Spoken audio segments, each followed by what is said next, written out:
जय गुरु जी, शुक्राना गुरु जी, जय गुरु जी। संगत जी, आज हम गुरु जी की असीम कृपा से श्री शिव महापुराण की रुद्र संहिता के सती खंड का 39वां अध्याय सुनेंगे। ओम श्री गणेशाय नमः। ओम श्री गणेशाय नमः। गुरुर्ब्रह्मा गुरुर्विष्णु गुरुर्देवो महेश्वरः। गुरुर्ब्रह्मा गुरुर्विष्णु गुरुर्देवो महेश्वरः। गुरुर्साक्षात् परब्रह्म तस्मै श्री गुरवे नमः। गुरुर्साक्षात् परब्रह्म तस्मै श्री गुरवे नमः। श्री विष्णु और देवताओं से अपराजित दधीचि द्वारा देवताओं को शाप देना और राजा क्षुभ पर अनुग्रह करना। ब्रह्मा जी बोले, नारद, भक्त वत्सल भगवान विष्णु राजा क्षुभ के हित साधन के लिए ब्राह्मण का रूप धारण कर दधीचि के आश्रम में गए। कपट रूप धारण करके जगत गुरु श्री हरि शिव भक्तों में श्रेष्ठ ब्रह्म ऋषि दधीचि को प्रणाम करके शुभ के कार्य की सिद्धि के लिए तत्पर हो उनसे कहने लगे।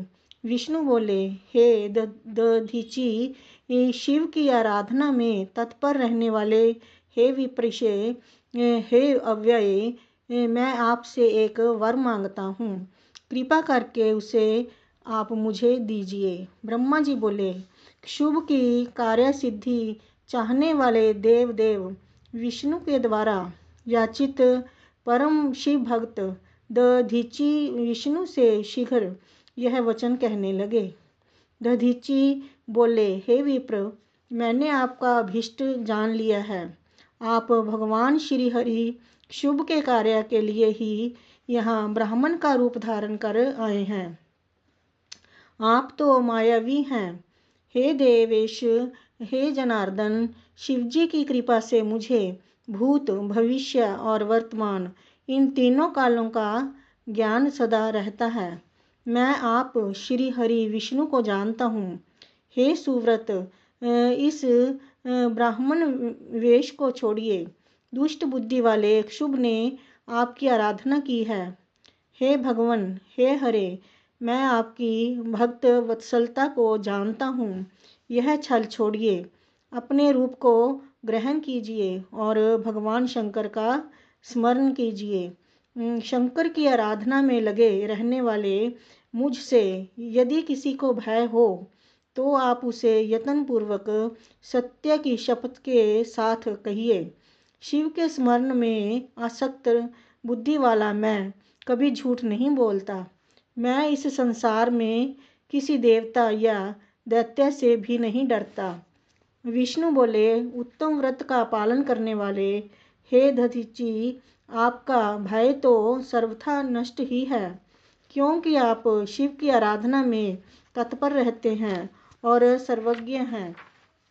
आपको नमस्कार है। आप मेरे कहने से एक बार अपने प्रतिद्वंदी राजा क्षुभ से यह कह दीजिए, हे राजेंद्र, मैं आपसे डरता हूँ।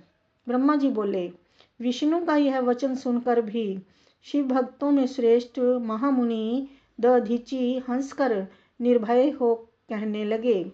दधीचि बोले, मैं पिनाकधारी देवादिदेव शंभु के प्रभाव से कहीं भी किसी से किंचिन मात्रा भी नहीं डरता हूँ। ब्रह्मा जी बोले, उन मुनि का यह वचन सुनकर भगवान विष्णु क्रोधित हो उठे और वे मुनि श्रेष्ठ दधीचि को जलाने की इच्छा से अपने चक्र को ऊपर उठाकर खड़े हो गए। राजा क्षुभ के सामने ही ब्राह्मण पर चलाया जाने वाला उनका भयंकर चक्र शिवजी के प्रभाव से वहीं पर कुंठित हो गया। इस प्रकार उस चक्र को कुंठित हुआ देखकर दधीची हंसते हुए सत्य एवं असत्य की अभिव्यक्ति के कारण भूत भगवान विष्णु से कहने लगे।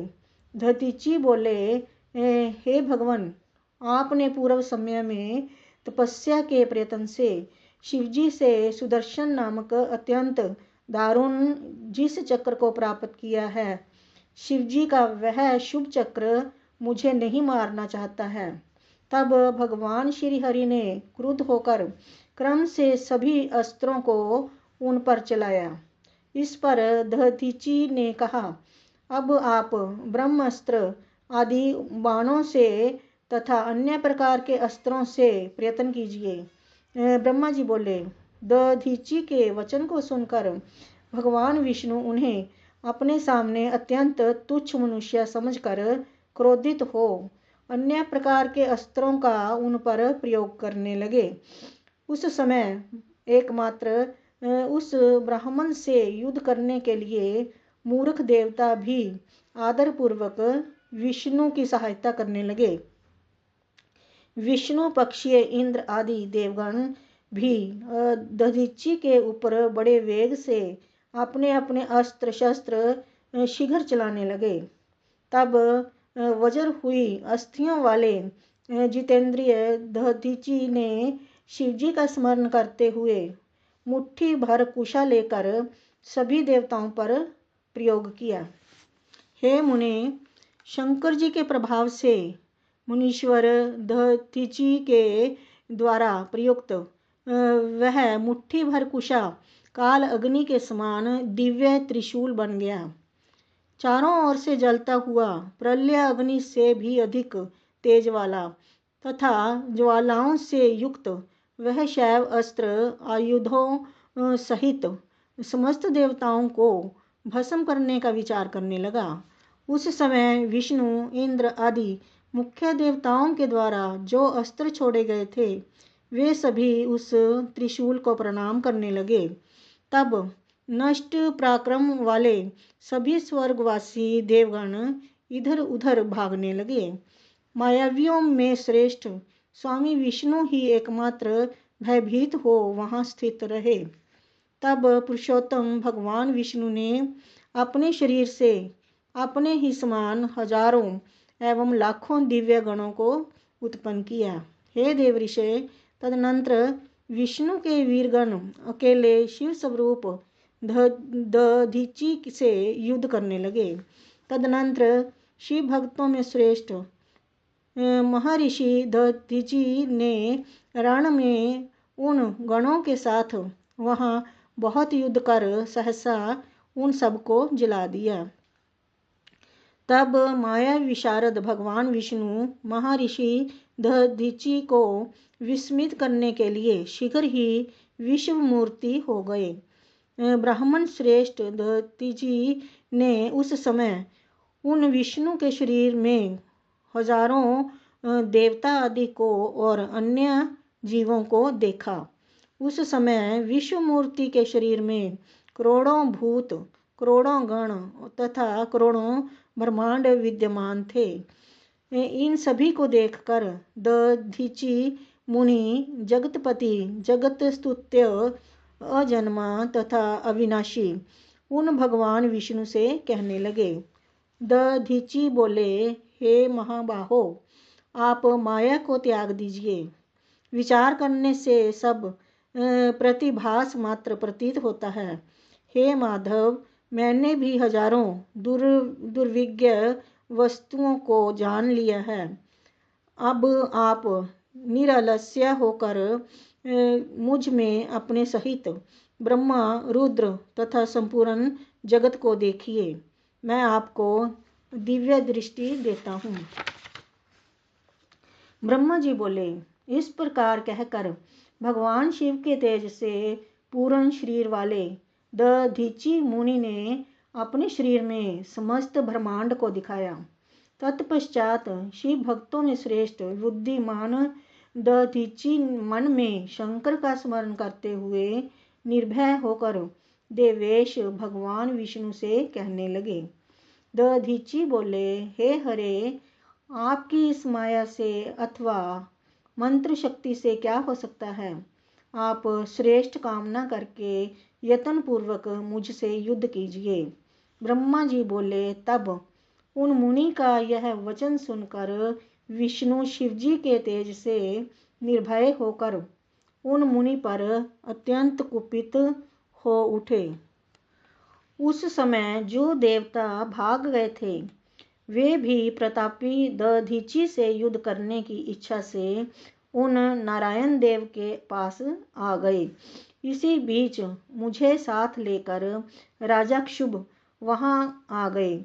मैंने देवताओं तथा विष्णु को युद्ध करने से मना किया और कहा कि यह ब्राह्मण किसी से जीता नहीं जा सकता है। मेरी इस बात को सुनकर भगवान विष्णु ने मुनि के निकट जाकर उन्हें प्रणाम किया। उसके बाद वे क्षुभ भी अत्यंत दीन होकर वहां मुनीश्वर दधीची के पास जाकर व्याकुल हो प्रणाम करके प्रार्थना करने लगे। क्षुभ बोले, हे मुनि श्रेष्ठ, प्रसन्न होइए। हे शिव भक्त शिरोमणे, प्रसन्न होइए। हे परमेशान, आप दुर्जनों के द्वारा सदा दुर्लक्षय हैं। ब्रह्मा जी बोले, हे नारद, उन राजा क्षुभ की तथा देवताओं की यह बात सुनकर तपस्या निधि ब्राह्मण दधीची ने उन पर अनुग्रह किया। तदनंतर विष्णु आदि को देखकर मुनि ने क्रोध से व्याकुल होकर मन से शिवजी का स्मरण करके विष्णु तथा देवताओं को शाप दे दिया। दधीची बोले, देवराज इंद्र सहित सभी देवता और मुनीश्वर तथा गणों के साथ विष्णु देव रुद्र की क्रोध अग्नि से ध्वस्त हो जाएं। ब्रह्मा जी बोले, इस प्रकार देवताओं को शाप देकर पुनः क्षुभ की ओर देखकर मुनि ने क्षुभ से कहा, हे राजेंद्र, श्रेष्ठ द्विज देवताओं और राजाओं से भी अधिक पूज्य होता है। हे राजेंद्र, ब्राह्मण ही बली और प्रभावशाली होते हैं। ऐसा स्पष्ट रूप से कहकर वे ब्राह्मण दधीची अपने आश्रम में प्रविष्ट हो गए।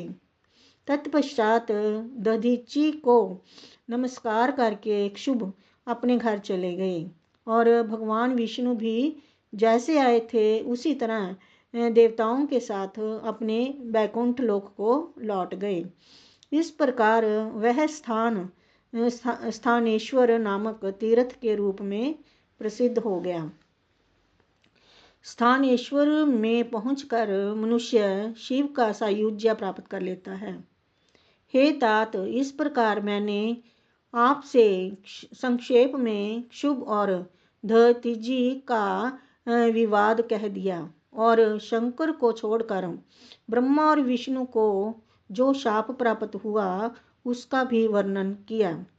जो व्यक्ति क्षुभ और दधीची के इस विवाद संबंधी प्रसंग का नित्य पाठ करता है वह अपमृत्यु को जीतकर शरीर त्याग के पश्चात ब्रह्मलोक को जाता है। जो इसका पाठ करके रणभूमि में प्रवेश करेगा उसे सर्वदा मृत्यु का भय नहीं रहेगा तथा वह विजयी होगा। इस प्रकार श्री शिव महापुराण के अंतर्गत द्वितीय रुद्र संहिता के द्वितीय सतीखंड में विष्णु और दधीची के युद्ध का वर्णन नामक 39वां अध्याय पूर्ण हुआ। जय गुरु जी। ओम नमः शिवाय। शिव जी सदा सहाय। ओम नमः शिवाय। गुरु जी सदा सहाय। जय गुरु जी।